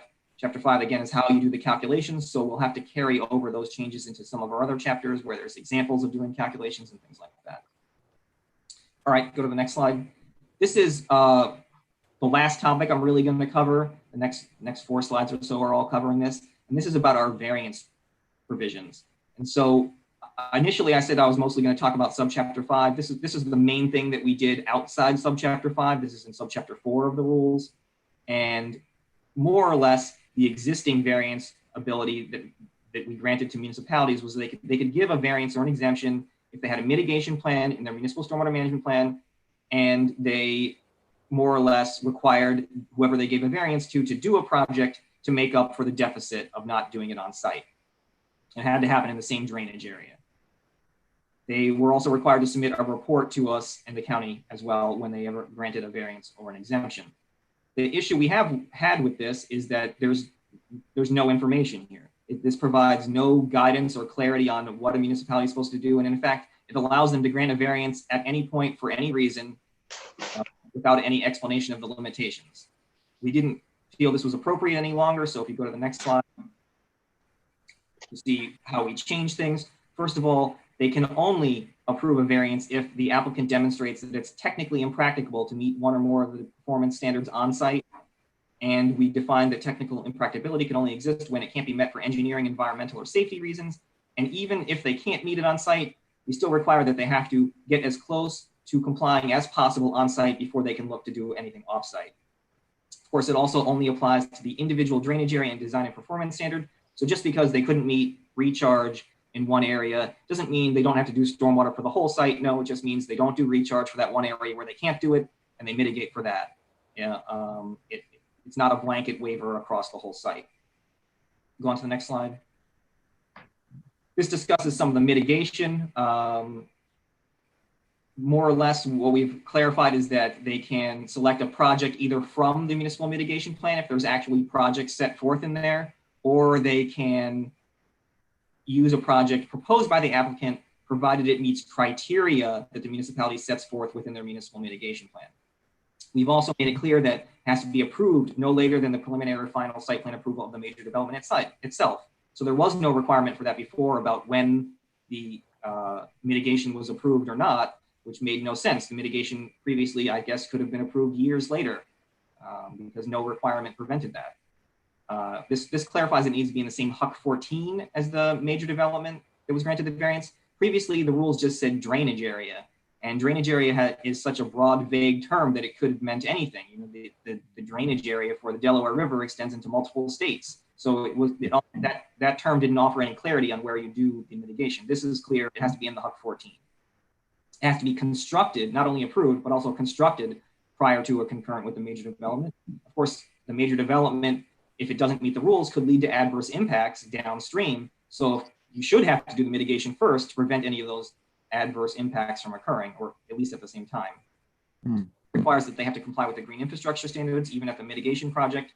And it also requires that whoever is responsible for the maintenance of the major development itself has to be responsible for the maintenance of the mitigation project. So they can't arbitrarily turn this mitigation project over to some other corporation that possibly just dissolves in a few years, or turn it over to the municipality if they don't want it. No, it's the applicant's responsibility to ensure that's maintained just the same as it's their responsibility to ensure that the basins they put on their site are maintained. They can only transfer it to a public agency with a written agreement. And this also clarifies that the approved variance has to be submitted to the county and the DEP within 30 days of approval. There previously was no time frame set forth, so someone could always argue that they were going to send it to us. All right, go on to the next slide. And while there's specific requirements in there for what to do for every standard they could potentially be requesting a variance from, I only have a slide covering the green infrastructure. I figured it wasn't necessary to go over everyone in detail. But more or less, whatever mitigation project they do has to provide green infrastructure BMPs. So if they can't do green infrastructure on site and they get a variance for some reason, then they do it off site. And it has to treat an area that's equivalent or greater to what they would have had to treat on site. So it has to be at least equal, more or less, to what they were supposed to do on site. This does exclude vegetative filter strips and grass swales as sole measures of mitigation. They can be used with other BMPs, but not on their own. And that's because a vegetative filter strip or a grass swale would never be sufficient to meet the standard on its own on the development site in the first place. They can't meet all of the standards. So using them alone as mitigation wouldn't be sufficient either. It has to be sized for the water quality design storm at a minimum. And also it has to be subject to whatever drainage area limit applies to the BMP they use. I think that's pretty much it for my slides. The last one, I think, just asks if you have any questions. Yeah. I'd just like to say I'm glad that the state of New Jersey has such rules. It sounds to me, not being an engineer, but it sounds to me as a layperson that these would be very effective in controlling stormwater in the state of New Jersey. So I'm really glad to hear about them in more detail. Question I have, I know the Pinelands Commission has always had stricter stormwater rules than I think the state. I'm just curious, has the state now caught up to the Pinelands? I don't know whether Ed can answer that question or Gabriel, you can answer that question. Well, I think in some ways, perhaps, but in other ways, definitely your requirements are still more stringent. You're requiring the infiltration of a 10-year storm, which is beyond what we require. Most of these are going to be designed for the water quality design storm, so you're still looking at infiltrating a lot more. And of course, you're using mostly infiltration basins, I assume, so that's one of our green infrastructure BMPs. You could argue you are already doing what we're proposing in a lot of ways. Is it true that with the green infrastructure, maybe the state is going a couple steps beyond the commission? So we've led the way then. Okay. Yeah, I think so. I would say so. I would say you've led the way, but at the same time, infiltration in the Pinelands is not as tricky as it is in some areas of the other areas of the state. So this will be pushing the same requirements onto even, say, Sussex County and other places where it's much rockier and more difficult to infiltrate. So it will be more challenging in other places. Right. Okay. Gabriel, thank you. Commissioners, any other questions or comments? No, I just would like to add what you've said, Chairman. I think this is a very thoughtful approach to stormwater management that goes well beyond what the state has been known to do in the past. I was very glad to see the CSO treatment that was in there. That's not so important in the Pinelands, but elsewhere in the state, very important, particularly urban areas. So this is great work, Gabriel. Thank you. Well, thanks for allowing me to speak. I appreciate it. I should also mention that we are, as I mentioned, the New Jersey PACT rule, we are looking at potentially other rule changes in the future. We've had a long ongoing stakeholder process that both Ed and Brian have been a part of to continue that. So we are looking at possibly multiple other rule changes this year and next year as well. Not next year, but maybe the year after, but definitely still more things coming. We're still trying to improve the program as much as we can. Great. We look forward to seeing you again, either a year or 2 years or down the line. Me too. I know this is one presentation that just listening to you wasn't enough. I'm going to replay this in a couple hours and listen for a second time to all the information you presented, the commission and the public. And I want to thank you very much for being a part of our meeting today. Yeah, thank you for joining us, Gabe. Yeah, if you come up with any other questions as you look back through things, just feel free to reach out to me. It's no problem. I'd be happy to answer them. Okay, wonderful. Thank you. Thanks, Gabe. Okay, I guess we're moving on to the continued discussion of draft CMP amendments related to coordinating permitting. Sure. That's the next item. I forgot to mention that Marcy Green is a part of this conversation. Is she? She's here online. I am here, yes. I'm sorry I didn't introduce you or didn't mention you during the roll call. Oh, it's okay. Okay. Right, and Marcy's part of all the rule processes, so not all of them. All right, That's not having the staff to write all these rules and getting some extra help from professional persons that are familiar with writing such rules and perhaps familiar with the commission as well. Yep. I'm happy to help and be here.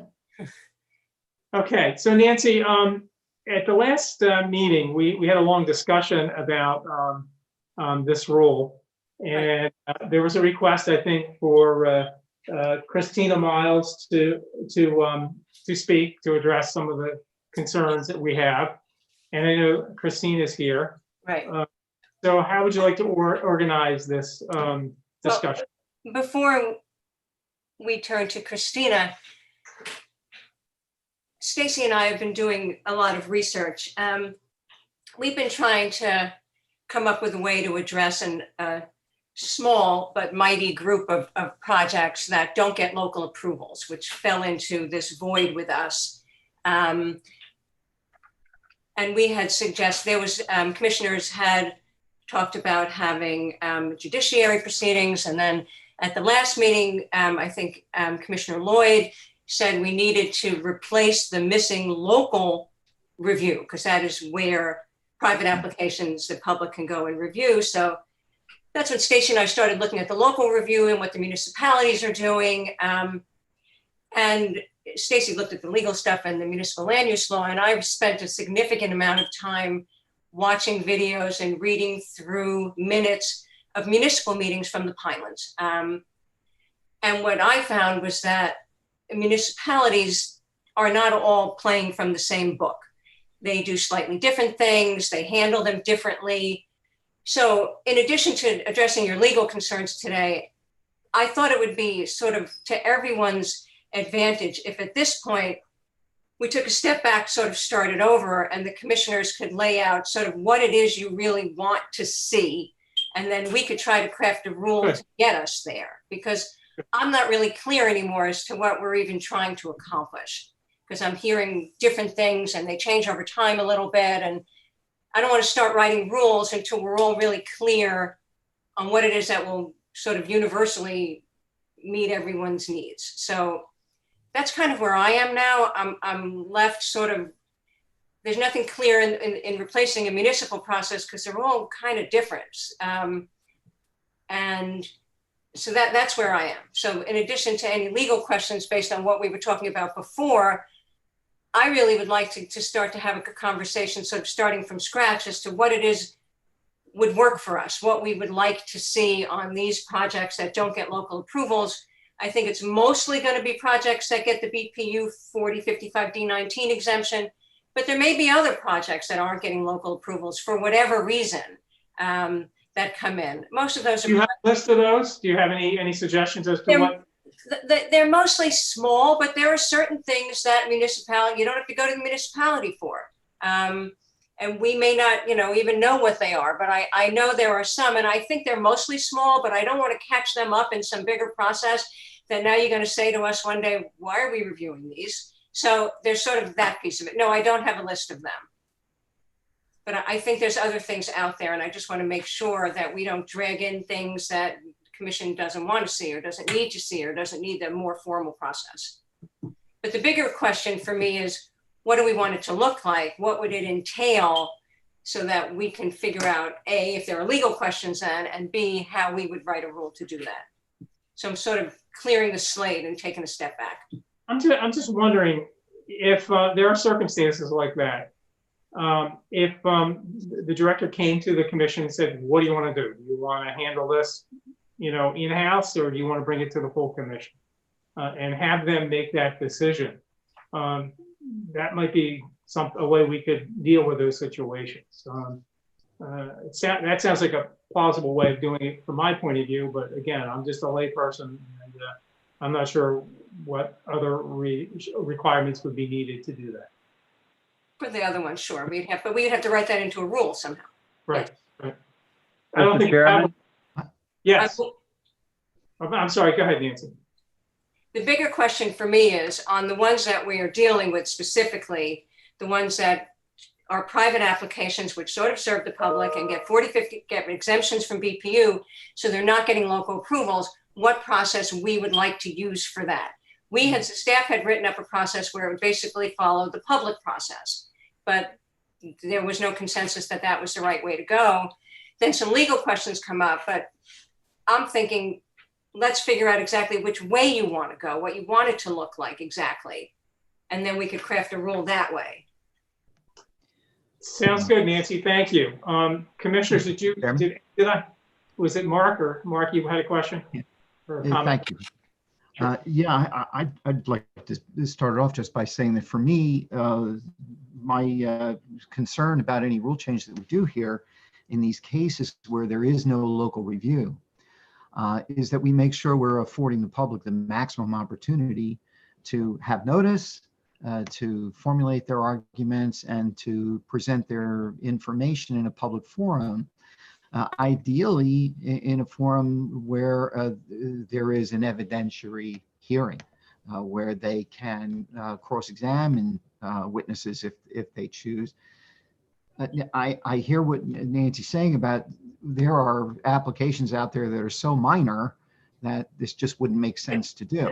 That's really the tick on the tail of the dog. I'm not really worried about those. Okay. I'm worried about what you just said, right? So okay. Well, I'm not sure I totally understand what that means to the commission process-wise. Okay. So if a member of the public was going to be able to cross-examine witnesses, so when I looked at some of the municipal processes, I didn't find one where the public, sort of John Q. public, not sort of public, bigger advocacy group, they asked questions, but they weren't cross-examining. They were just asking questions. But there's lawyers that are running this. It's usually the municipal lawyer, right? So my first thought was, well, who's going to be our lawyer if we're doing this?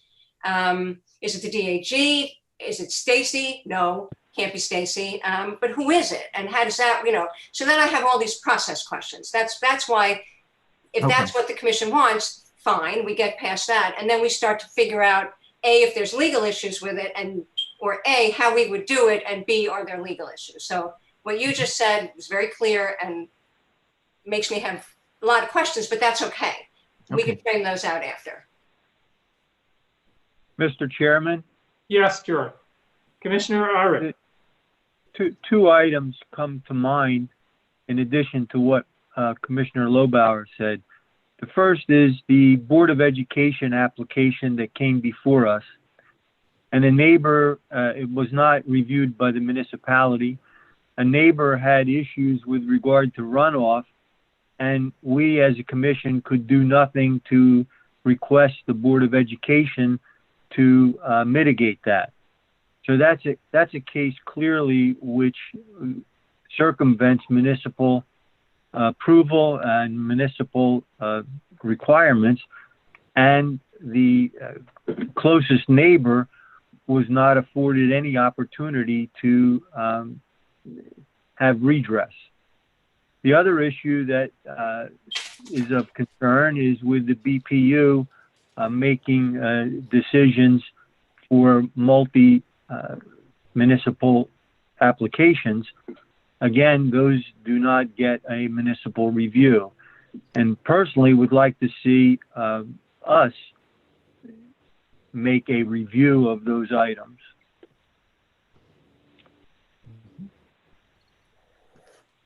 There's no reason in my mind why the Board of Education project should not have had the same review as a parking lot for an industrial or a retail establishment.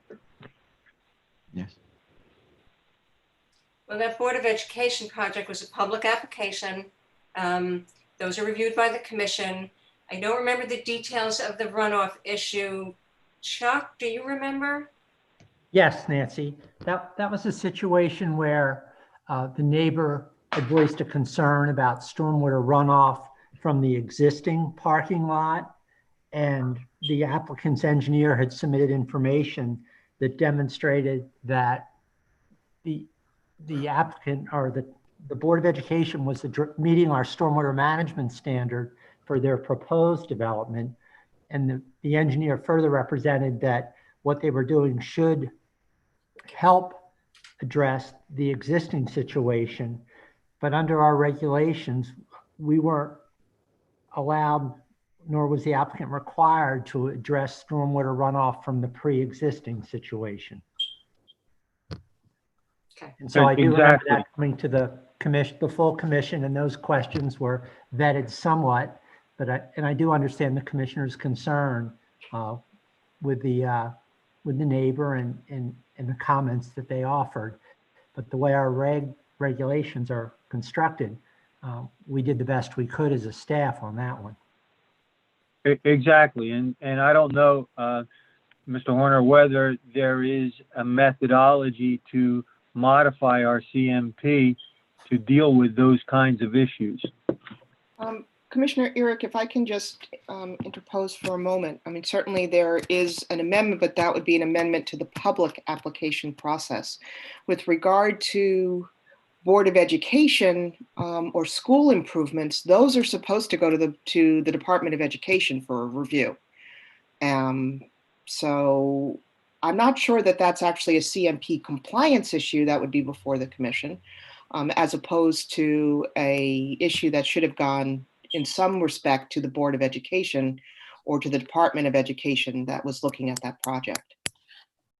Although, Yeah, but the Department of Education only looks at scope items, classroom size, and other requirements. Generally don't look at site planning issues, don't look at parking lots, don't look at drainage, but look mostly at the interior design of the building to make sure that all of the requirements of education are met.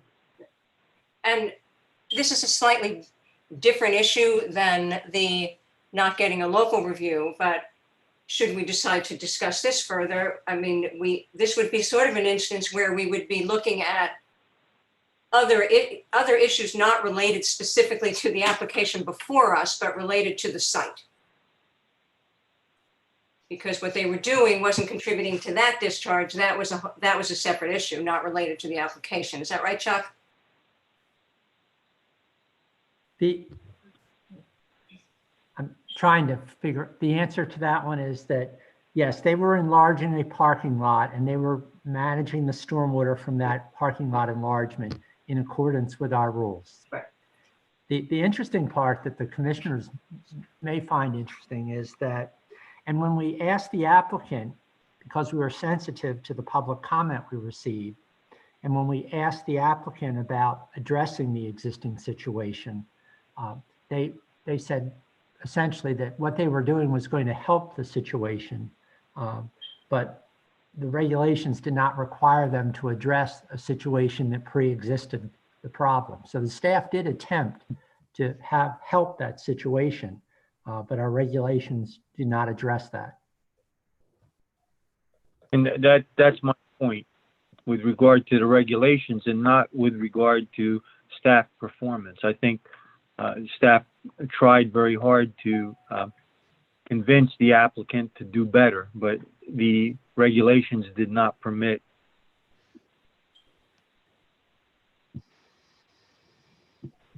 With respect to the planning board process that's being bypassed here, there is certainly a large variance of what happens between planning board A and planning board B.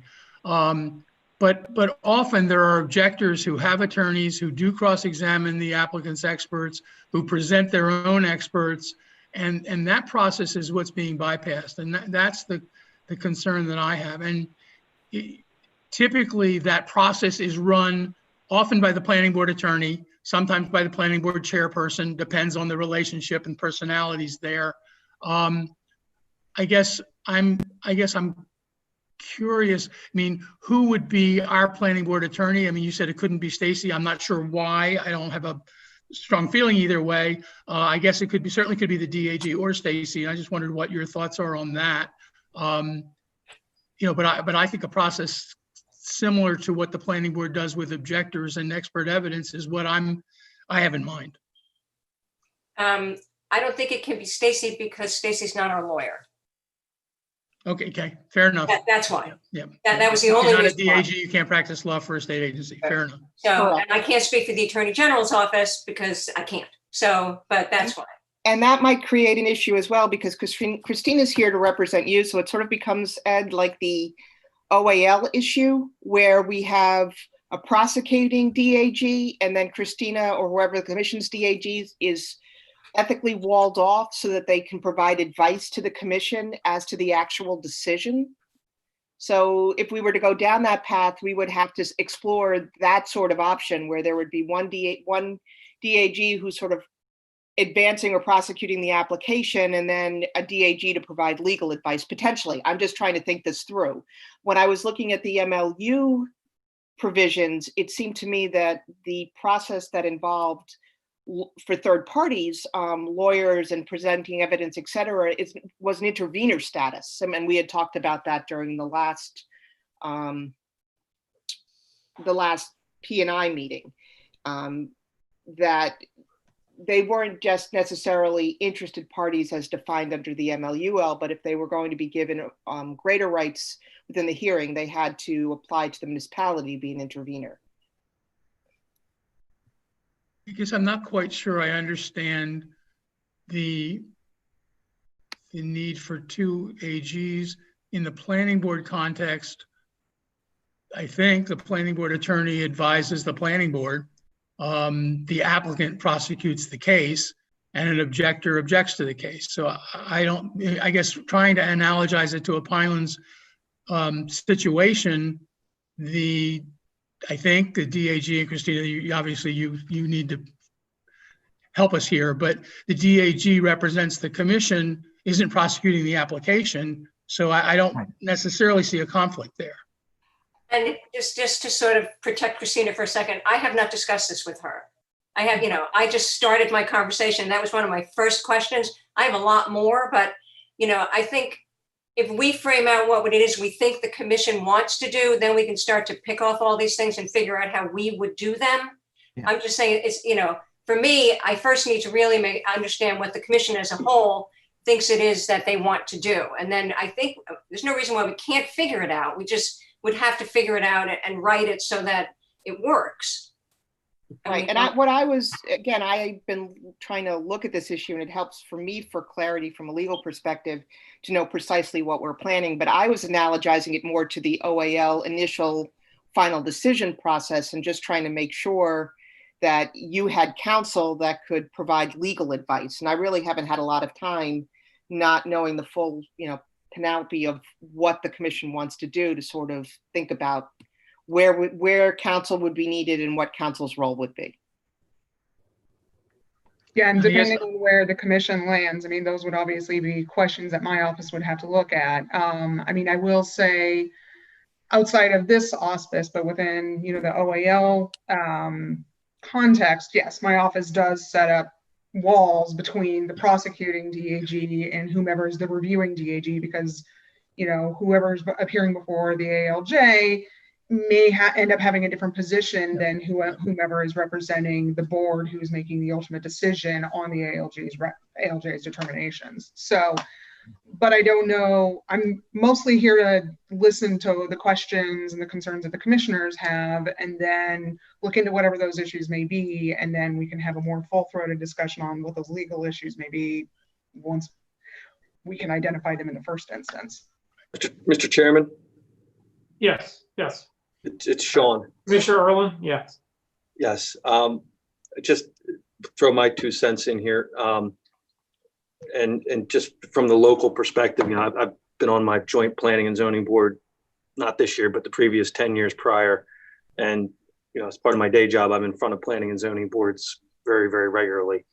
You know, and I agree with where Mark started with expanding and opening the public process so that they have a greater opportunity to review the application and potentially submit questions, concerns, exhibits, so on and so forth. My concern is when we start talking objectors, and locally, you usually have to prove a standing in order to be an objector or some kind of interest. And how would we do that in this circumstance? And if anybody and everybody can become an objector, it opens the door for folks to try to thwart an unpopular application, to stall it, to do their best to let it drag on forever. So I'm open to that conversation, but that would be my concern, and how an objector is identified and given status. Aren't we supposed to be hearing advice on that today? Is that our closed session discussion? Or am I wrong? Mr. Chairman? Yes. Commissioner Harvick. To follow up on Commissioner Erlin's point, generally, there is a requirement for a property owners list within 200 feet. And most boards take into account those residents within 200 feet of an application have more standing than someone who objects that may live 5 miles or 10 miles or even out of the county. Right, and Commissioner Eric, that is consistent with the MLUL and the existing case law. That there is absolutely a standing analysis, and that the ability to participate depends upon that standing. But that's why both Christina and I needed a better understanding of what the committee was thinking about with regard to a hearing process, so that we could tailor our research and analysis specifically to that process. Commissioner Lobauer, with regard to your question about closed session, Christina and I aren't ready to actually go into closed session at this point because, like I said, we need more time to narrow the research. Because right now I've been spending days researching a very large area of the law because I don't do municipal practice, although I do have familiarity with the MLUL. My background is predominantly environmental. So Christina and I were both just trying to get a sense of what's this process going to look like? How is it going to unfold? Who does the committee envision participating? What does that participation look like before we could really start to get to the nitty gritty of the analysis? Yeah, and I was going to say, I mean, I had prepared briefly just going through the APA provisions as, you know, in connection with OAL hearings, because the comments I had heard previous to this were that, you know, that was one of the concerns.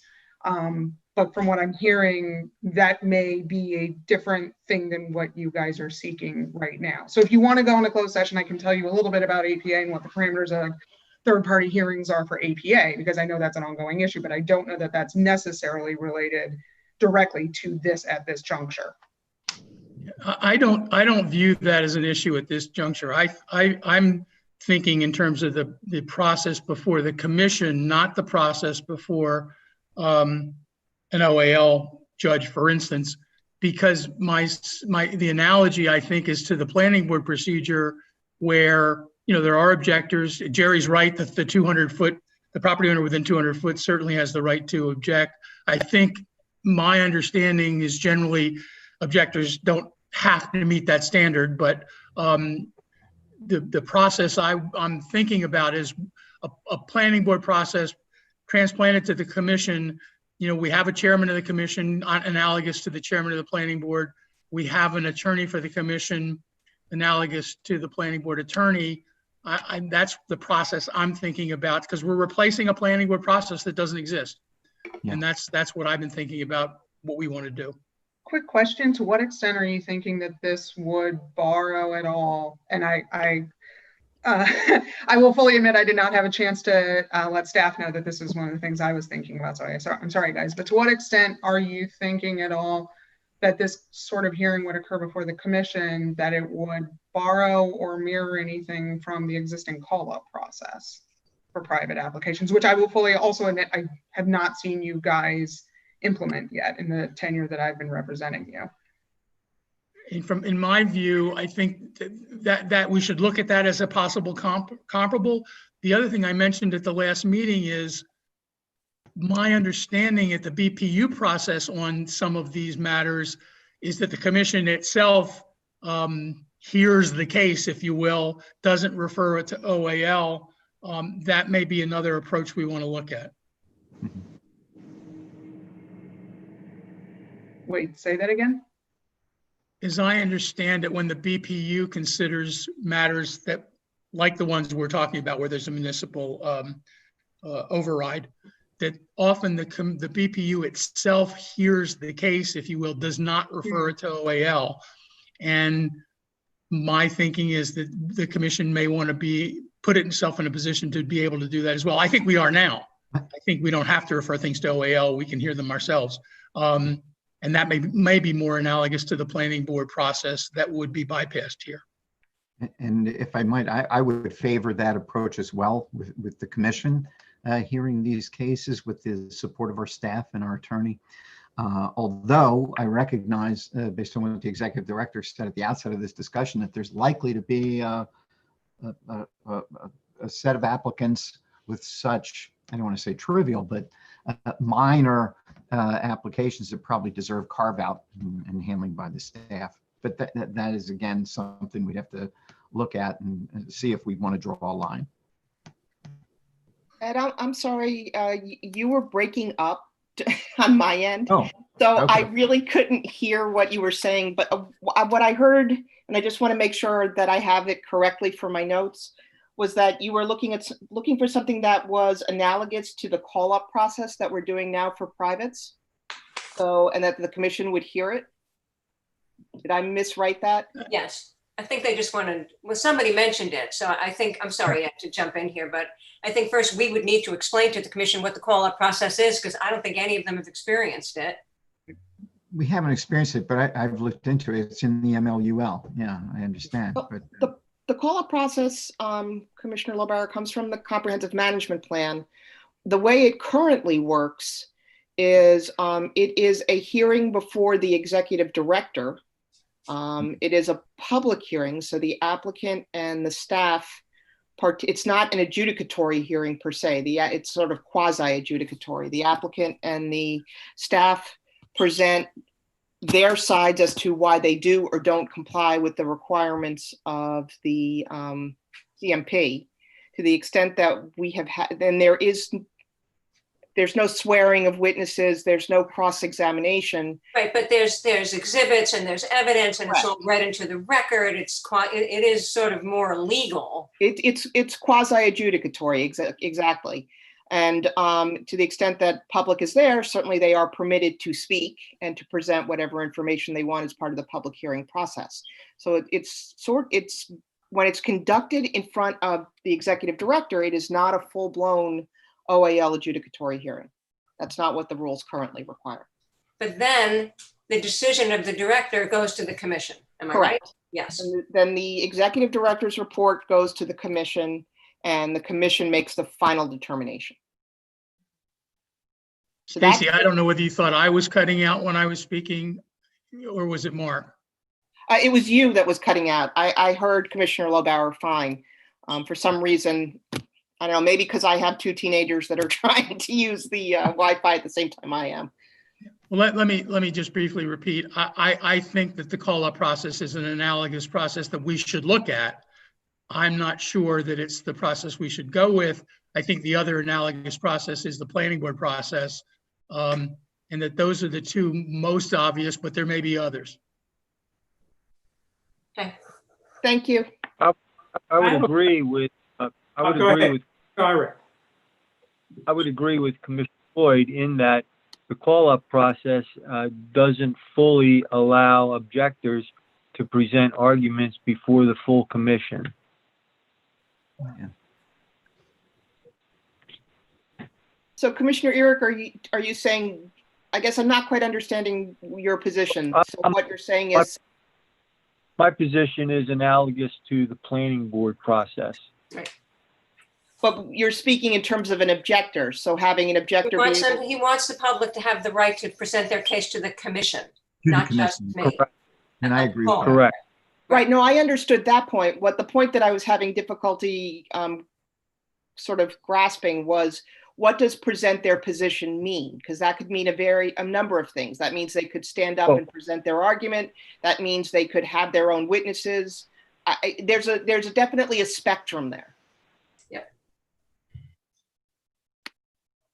I would think that they should be able to present their objections in whatever format that takes, whether they choose to hire an attorney or if they choose to hire technical experts, or if they just wish to make the appearance on their own. But I think we need to give them the ability to object. And it's our job to weigh that objection with regard to standing, meaning is this person objecting an out-of-state objector, an out-of-county objector, or a neighbor? Right, but that standing analysis is done under the MLUL, Commissioner Eric, before they are given an opportunity to present. So there's two different concepts in the case law with regard to the MLUL. There's the concept of being able to provide your objections, i.e. similar to what we do now, which is you present your comment. And then there's what's more akin to intervener status, where you meet the standing requirements and you are allowed to actively participate. And I guess that's what I'm intentionally trying to sort of tease out what the process is that folks are thinking about. Because normally standing would be decided at the beginning when the proceedings are just starting. Well, let me try and hone this in a little bit, getting away from objector status, standing status, all of that, because I do think, obviously you're a state agency, and what the MLUL does is not necessarily going to graft directly onto what you do. But I think, so kind of getting away from the direct analogy and more to the pieces of that analogy, it sounds like what I'm hearing is that some of the commissioners, want to be able to allow the public, definitely notice, want to allow the public to be able to submit documentation to the commission. And I guess what I'm unclear on is whether they're also whether commissioners here in the committee also want to have the public to have the right to have some kind of cross-examination and sworn testimony, those kind of elements of an adjudicatory or a quasi-adjudicatory hearing. That's the piece I'm a little fuzzy on. We're setting aside the objector standing piece, because again, those are going to be things we're going to have to figure out down the road. I'll speak out. I do support the latter, Christine. I would support the evidentiary approach and presentation of witnesses and cross-examination of their testimony, giving us the broadest possible base of information on which to decide the application. And I join in that. And again, I analogize it to the planning board, where I think there are a variety of ways to participate in front of the planning board, as I understand it. You may stand up and present your objections as in a sort of a legislative hearing. You may also hire an attorney, present experts, and question the experts of the applicant. And I look to the planning board analogy because that's what we're replacing.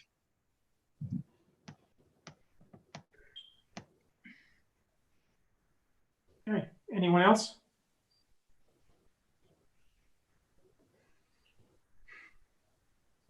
So is there anything further we have to say about this? Where are we going to go from here? Will the DAG or staff write up some concepts that we could put into rules? Yes, we will continue to do our research. We will come up with some concepts. You know, I don't know how many commissioners we have now, but I just heard from 3-ish. There's more. So I think we should hear from others, but you know, this is sort of the road we've started going down already. Like I said, I have spent way too many hours listening to and reading about planning board meetings. And the more I did, the more I said, they're really all over the place. So that's when I said to Stacy, are there rules for this, which sent her down the lawyer rabbit hole. And who knows if we'll ever get her back, because it just gets more and more complicated. It's not as easy as it sounds to replace the planning board thing. I was excited about that. I thought, oh, good, let's see what they do. And it's all over the place. So yes, we will continue to research. We will come up with something to start a discussion, you know, and keep pushing it, because, you know, we need to get this resolved, and we weren't getting anywhere. We were getting stuck on legal matters, which I don't like to do because I'm not a lawyer and it's no fun for me. So I'd rather do process, which is way more fun for me. Process and rules, way more fun for me than legal stuff. So yes, we will come up with concepts. We will look at the BPU process and just confirm what that is or isn't, and let you know what that is. We'll probably provide you with more information on the call-up process, just so we know whether or not there's anything there to sink our teeth into, and we'll keep going. That's my plan, until we get someplace where everybody's happy and we can move forward. Okay. Well, Nancy, we've heard from just to take up today, so that's a good start. I'd just like to ask commissioners before we leave this topic individually, you know, what their thoughts are. Before I do that, Ed, you want to finish what you were going to say? No, I was just going to make a wisecrack, so go ahead. Okay. Okay. Well, Commissioner Lloyd, you're first on my list. So how do you feel about what we're doing at this point? Well, I think I've said what my point of view is. I don't think I have anything to add. Right. Nancy, what I was going to say, I'll say it is, to take off your rose-colored glasses, I think process and rules are legal. Yes. And you know how to handle them. Yeah, I know they are legal, but they're not that same legal where all of a sudden Stacy starts using words I never heard of and they're dragging cases out. I don't want to get bogged down in that if we don't have to. But yes, you're right. I agree with you on the bogged down part. Commissioner Lobauer, do you have any final thoughts on this? Chairman, I'll just add that, you know, as we put this process together, I hope that we will err on the side of affording the public the maximum opportunity to participate. That's where I'm coming from on this, since we will become the only process that they have, where normally the municipality would be the gateway. It's going to be us. So I'd like it to Seems be. like you're echoing a number of other commissioners, if not all of us on this committee. Thank you. And let's not forget, they also always have that legal process. Well, let us be thorough, since we have to make the decision on the application. Commissioner Howe, do you have any comments how we're moving in resolving this issue? No, I don't really have anything else to add to it. Okay. You're in favor of what the direction we're going then? Yeah, I think that's fine. Okay. Commissioner Irick, anything else to add? Nothing else to add. I'm in favor of the direction we're heading, and I'm sure our staff will give us the pros and cons of planning board process. So thank you. You're welcome. Commissioner Erlin, any final thoughts on what we're doing here? No, I think I made my my opinion known, and I'll reserve any future judgment to, as we see this thing evolve. Do you see a big disparity in opinions, or do you think we're all kind of on the same page? Well, not to open up the can of worms, but I will. But the only thing that I have concern with, and maybe just because it's so fresh in my mind with all the with the gas applications we have, is dragging out applications into 15 different meetings and becoming a circus, which a lot of that became. As I said, my experience at planning and zoning boards is that the public does not get the opportunity to come up and grill witnesses or professionals unless they have some sort of standing in the case, and they have to provide that standing and be approved for that standing ahead of time. So other than that, the planning and zoning board process that I've always been a part of is somewhat similar to our hearings now, where the public does get to comment. They have a time ahead of time to submit any proof sources that they may have. But again, in order for them to, as I said, cross-examine, there has to be some kind of interest, and I'm open to some kind of hybrid of that. But that's why I said I'll reserve judgment until I see how this evolves. But that's my concern. Thank you for further elaborating on that, Sean. Thank you. I would just say I am in agreement. I think the public needs to have full representation.